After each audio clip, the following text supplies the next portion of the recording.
मेरे सामने डॉक्टर्स ने उसको कहा कि हमने जितना इलाज हम कर सकते थे हमने किया है। सरकारी डॉक्टर ने कहा कि आप बॉस्टन में जाके मैस जनरल हॉस्पिटल में कराएं, वहां पे एक छत के नीचे आपकी तमाम बीमारियों का इलाज हो सकेगा, आपको मल्टीपल एलिमेंट्स हैं। बादल नखास्ता जब वो तैयार हुए इलाज के लिए अपनी वालदा, अपने अजीज़ों, अपने ख़ानदान के अफराद के प्रेशर में, तो हमारे हुक्मरानों ने उसकी जान से खेलना शुरू कर दिया, एक चेस बोर्ड के ऊपर बैठ के कि कौन किसकी चाल को मात दे। मैं फ़रोग़ नसीम साहब का बड़ा एहतराम करता हूँ, बड़ी इज्जत करता हूँ उनकी। काश के मुशर्रफ के साथ जो मुशर्रफ की तरफ उन्होंने रवैया अपनाया था, जो आर्गूमेंट्स दिए थे, वो नवाज शरीफ के लिए भी वही आर्गूमेंट्स देते। मुशर्रफ के लिए उनके आर्गूमेंट्स मुख्तलिफ हैं और नवाज शरीफ के लिए मुख्तलिफ हैं। अच्छा, ख्वाजा आसिफ की आपने बात गौर से सुनी होगी इस क्लिप में।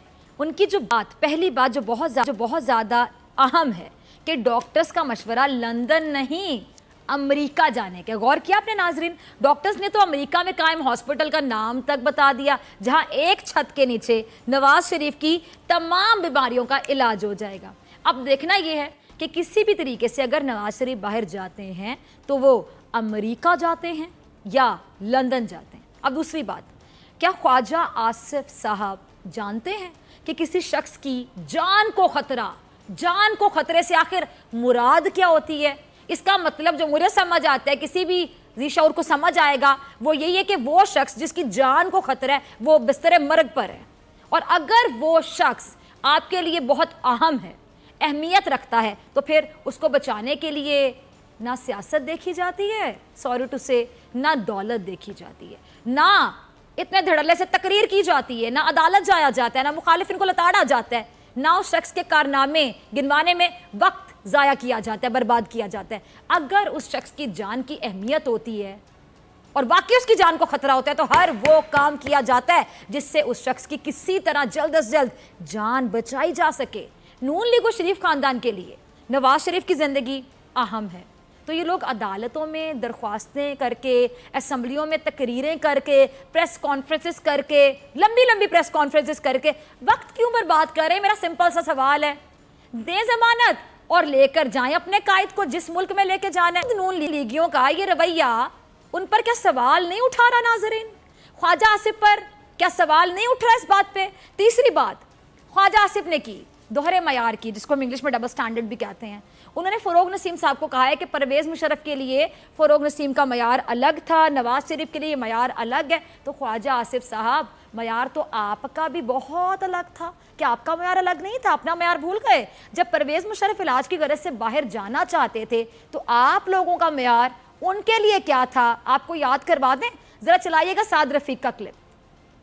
जब परवेज़ मुशर्रफ साहब इलाज की गरज से बैरून मुल्क जाना चाहते थे तो आप लोग फरमाते थे, अब सुन लिया क्या फरमाते थे, कि वो ड्रामे कर रहे हैं। और अगर उनकी बात मान ली जाए तो इस तरह वो लोग जो पाकिस्तान की जेलों में हैं और कानून की गिरफ्त में हैं, उनको भी बाहर भेजा जाना चाहिए।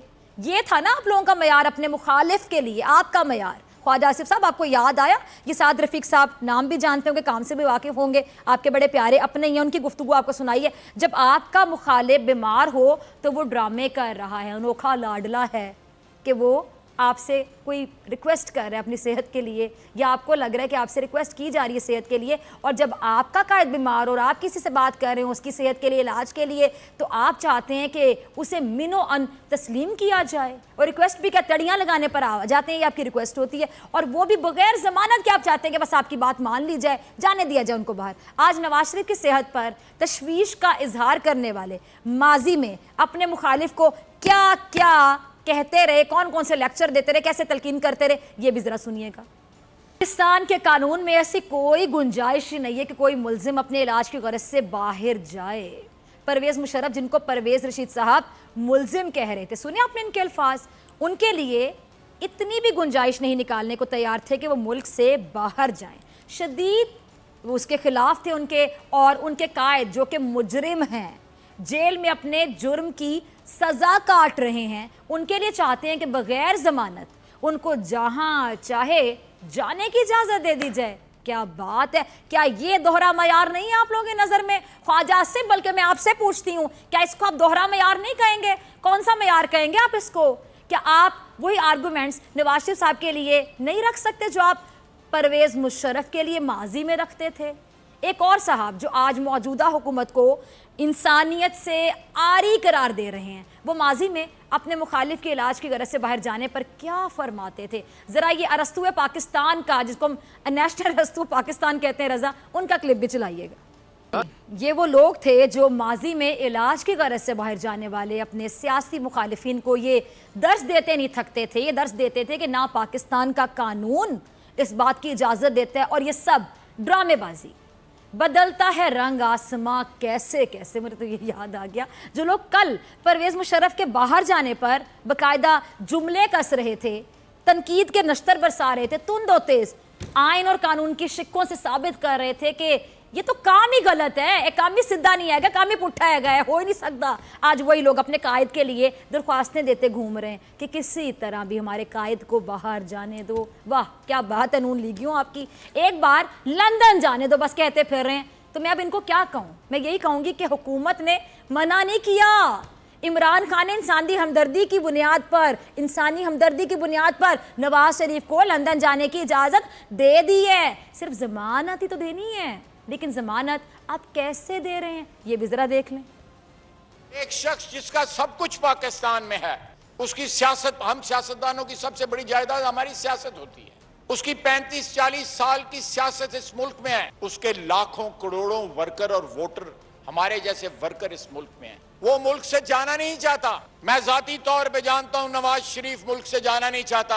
ये हम जामन बैठे हुए हैं, ये उसके वर्कर, ये एमएनए, हम जामन बैठे हुए हैं नवाज शरीफ वापस आएगा। ये मुचलका 7 अरब रुपए का, इसकी कोई वक़्त नहीं है, इसकी कोई मॉनेटरी वैल्यू नहीं है। अगर आपने नवाज शरीफ का रास्ता रोका और नवाज शरीफ को खुदा न खास्ता कुछ हो गया तो आप उसकी कीमत यहां भी अदा करेंगे और आगे जाके भी अदा करेंगे। नवाज शरीफ को इजाजत दे, नवाज शरीफ वापस आएगा। मैं कसम उठा के कहता हूं कि नवाज शरीफ वापस आएगा। ये उसके 84 जो इसके 84 मेंबर यहां पे बैठे हैं, ये जमानत देते हैं आपको, इस हाउस में जमानत देते हैं कि वापस आएगा। आप जमानत दें। अब मुझे हैरानी है नाजरीन, आपको भी ख्वाजा आसिफ का एक क्लिप देखने के बाद थोड़ी सी हैरानी हो रही है कि मुझे तो बहुत ज्यादा हो रही है। नवाज शरीफ की जमानत देने के लिए तैयार हैं तो ख्वाजा आसिफ साहब तैयार है ना? आप नवाज शरीफ की जमानत देने के लिए तैयार हैं तो उनके ये जो 84 मेंबर्स हैं, 84 मेंबर्स हैं, वो तैयार हैं। नवाज शरीफ की जमानत देने के लिए तैयार हैं तो उनके वर्कर्स तैयार हैं। नवाज शरीफ की जमानत देने के अगर कोई तैयार है तो उनका वोटर ही तैयार है। लेकिन नवाज शरीफ की जमानत अगर कोई नहीं देना चाहता तो वो है नवाज शरीफ का सगा भाई, नवाज शरीफ के बेटे, नवाज शरीफ का खानदान, नवाज शरीफ के अपने, नवाज शरीफ के रिश्तेदार। ख्वाजा आसिफ साहब ये जो बातें कर रहे थे, ये बातें इस असेंबली में करने की नहीं है, बल्कि शहबाज शरीफ से बैठ के करें ना ये बात कि 7 अरब रुपए की कोई अहमियत, कोई औकात ही नहीं है नवाज शरीफ के आगे। ये आप शहबाज शरीफ को बताते, समझाते कि नवाज की जान की कीमत 7 अरब से कई ज्यादा है, फौरन मुंह पे मारे हुकूमत के और नवाज शरीफ को बाहर इलाज के लिए लेकर जाएं, क्योंकि आपके लिए नवाज शरीफ अहम है। बात खत्म। 7 अरब की क्या हैसियत नवाज शरीफ के सामने, कोई है ही नहीं जी। लेकिन ये बात ना नवाज शरीफ के बेटों को समझ आती है। वो जो बबलू है वहाँ बैठ के ट्वीटें करता रहता है कि मेरे बाप को बचा ले कोई, पहुंचा दे कोई वहाँ पे बाहर, करते कुछ भी नहीं है। ना नवाज शरीफ के भाई को समझ आती है बात, शहबाज शरीफ सबको कहाँ समझ आ रही, नहीं आ रही। ना नवाज शरीफ के खानदान को बात समझ आ रही है। खुद उनके भाई क्या कहते हैं जरा उन्हीं की ज़बानी सुन लीजिए, देखें जरा क्या कहते हैं शहबाज शरीफ साहब। इंडेमनिटी बॉन्ड मियाँ नवाज शरीफ या शहबाज शरीफ दें तो फिर मियाँ नवाज शरीफ अपने इलाज के लिए बाहर चले जाएं। ये मैं बड़े वाज़े अंदाज में कहना चाहता हूँ कि ये इंडेमनिटी बॉन्ड की आड़ में ये तावान लेना चाहते हैं। सिलेक्टेड वज़ीर-ए-आज़म 1.25 साल 1.5 साल से भाषण दे रहे थे कि मैं NRO नहीं दूंगा, NRO नहीं दूंगा। ये असल में ये इस इंडेमनिटी बॉन्ड की आड़ में कौम को एक और धोखे की तरफ लेके जाना चाहते हैं कि ये देखें हमने नवाज शरीफ से, शहबाज शरीफ से 7.5 अरब रुपया निकलवा लिया। लिहाजा मियाँ नवाज शरीफ, मैं और हमारी पार्टी ने इस मुतालबे को वाज़े तौर पर रिजेक्ट किया है। हमें हरगिज़ कबूल नहीं। इमरान खान न्याजी अगर आज सिर्फ और सिर्फ एक इंसानी मसले को भी पोलिटिसाइज कर रहे हैं, उनको बहुत बड़ी भूल है। ये 3 वर्ड्स NRO ना वो दे सकते हैं ना वो ले सकते हैं। बकौल शहबाज शरीफ साहब के उनके भाई की तबीयत इस नहज पर पहुंच चुकी है कि वो यहाँ तक कह रहे हैं कि अल्लाह ना करे नवाज शरीफ को कुछ हो गया तो उसके जिम्मेदार इमरान खान होंगे। यानी हालत बहुत ख़राब है जैसा कि बयान कर रहे हैं, और बाहर जाना बहुत ज़रूरी है क्योंकि उनका इलाज पाकिस्तान के किसी हॉस्पिटल में हो ही नहीं सकता, इम्पॉसिबल। उनका इलाज तो बाहर ही हो सकता, पाकिस्तान में कोई अच्छा हॉस्पिटल बनाया होता शायद पाकिस्तान में भी हो जाता। अब इन हालात की अगर हम बात करें नाजरीन, इन हालात में भी शहबाज शरीफ सियासी पॉइंट स्कोरिंग आखिर कैसे कर रहे हैं? आपने देखा नाजरीन, आपने महसूस किया ऐसे हालात में कि भाई की जान को खतरा है और छोटा भाई बैठ के सियासी पॉइंट स्कोरिंग किए चला जा रहा है। मुझे कुछ बातों के जवाब दीजिए शहबाज शरीफ साहब। आप हुकूमत ने एक जमानती बॉन्ड मांगा है, ऐसा ही है? अब तो बच्चे को समझ आएगी कि जमानती बॉन्ड मांगा है। ये नहीं कहा कि आप जायदाद पाकिस्तान के कौमी खजाने में जमा करवा दें, वैसे अब आपका इखलाकी फर्ज भी बनता है, चलें। लेकिन हुकूमत ने जमानती बॉन्ड सिर्फ क्यों मांगा? इसलिए मांगा कि नवाज शरीफ जाएं और वापस भी आ जाएं। अब ख्वाजा आसिफ गली गली मोहल्ले मोहल्ले आवाजें लगा रहे हैं कि कसम ले लो नवाज शरीफ बड़ा ईमानदार है, कह रहे हैं तो वापस आएगा। आप कह रहे हैं कि नवाज शरीफ वापस आएंगे, फिर ये हिफाजती जमानत देने में क्या जा रहा है? जब वापस आना है तो दे देना जमानत, क्या टेंशन।